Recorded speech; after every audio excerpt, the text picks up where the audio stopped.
খেলাধুলার মাধ্যমে যদি আমরা বিনোদন নিয়ে থাকি তাহলে আমাদের ওই ডিভাইসের থেকে আসক্তিটা অনেক কম থাকবে। হঠাৎ করে আম্মু আব্বুর কথা মনে পড়লো। আম্মু বলতেছে সামনে তো এসএসসি পরীক্ষা, এবার তো ভালো করতেই হবে।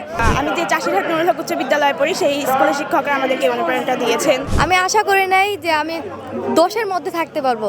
এত সুন্দর 10 কিলোমিটার যে দৌড় দিব, পার করতে পারবো এটা ভাবিনি, কিন্তু করতে পারছি, এটাতে আলহামদুলিল্লাহ আল্লাহর কাছে শুকরিয়া।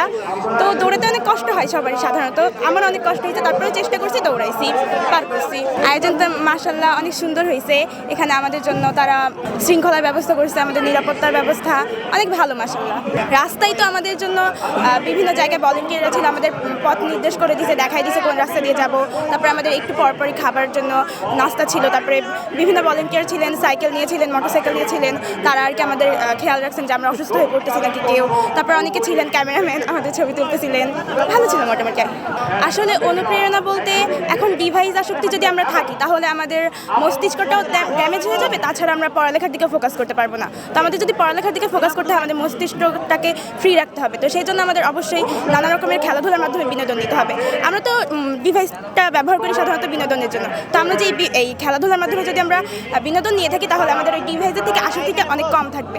এটা আসলে আমরা আমাদের স্কুলের শিক্ষকদের কাছ থেকে পেয়েছি। আমি যে চাষিরহাট নুরুল হক উচ্চ বিদ্যালয়ে পড়ি, সেই স্কুলের শিক্ষকরা আমাদেরকে অনুপ্রেরণা দিয়েছেন।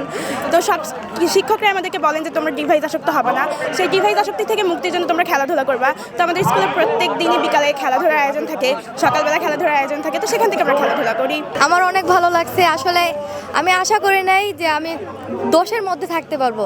হঠাৎ করে আম্মু আব্বুর কথা মনে পড়লো। আম্মু বলতেছে সামনে তো এসএসসি পরীক্ষা, এবার তো ভালো করতেই হবে।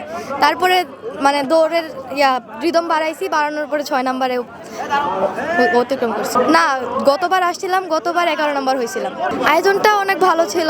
নিক্কন স্যার আমাদেরকে নিয়ে আসছেন সবাইকে একসাথে, ভালো লাগছে অনেক। কোথা থেকে আসছেন? নোয়াখালী সোনাইমুড়ি। পুরো রানের মধ্যে ভলেন্টিয়ার ভাইয়ারা ছিল, আপুরা ছিল, সবাই শরবত থেকে ধরে ফ্রুট, তারপর পানি, সব কিছু আমাদের দেওয়ার চেষ্টা করছে, আমাদের সবসময় আগায় দেওয়ার চেষ্টা করছে। এই জিনিসটা বেশি ভালো লাগছে। অন্য একটা জায়গা থেকে এসে এই জায়গায় ভালো করে মিশতে পারছি। এমনিতে কোথাও যাওয়া হয় না, কিন্তু ঢাকা এসে ভালো লাগলো সবার সাথে মিশে। পরিবেশটা অনেক সুন্দর।